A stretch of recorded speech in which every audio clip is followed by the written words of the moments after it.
What I don't understand is... What we don't understand is how this piece of cloth can cause so much hatred, controversy, friction, squabble. Everybody's talking about it. In fact, everybody wants to ban it. But why? Is it because they think that the Muslim woman is oppressed?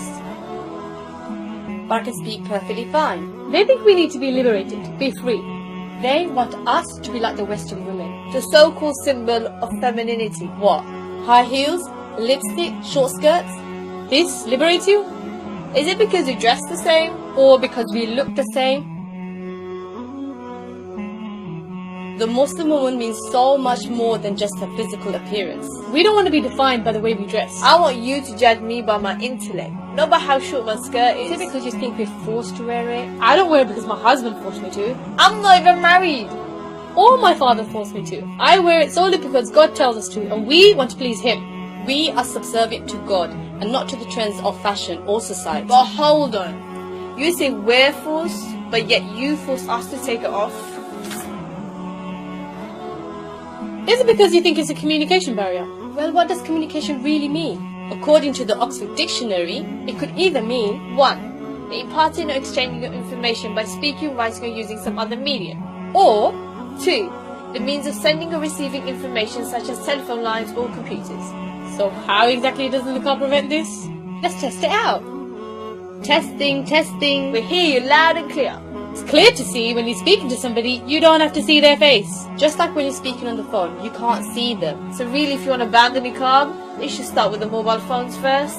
Is it because of the way we interact with men? Or don't interact with men? God tells us to maintain a boundary with the opposite gender.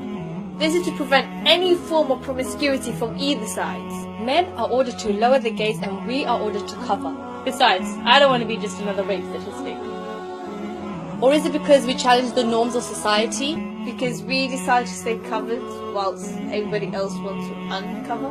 We live in a society where the biggest industry is pornography and still increasing.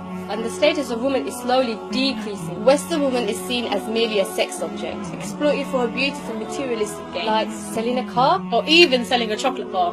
Okay. Enough discussion. I think it's time for us to tell you about the niqab. This piece of cloth that you call it, It honors me. It protects me.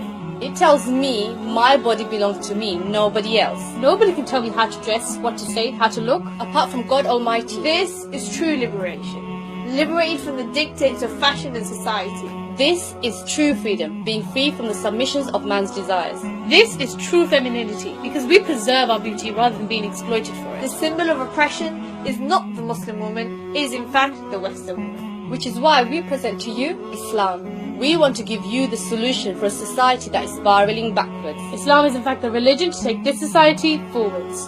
To finally restore the much needed honour, dignity and respect. Not to just women, but men too. In fact, all of mankind. And so to conclude, It's time for you and I to Join the campaign!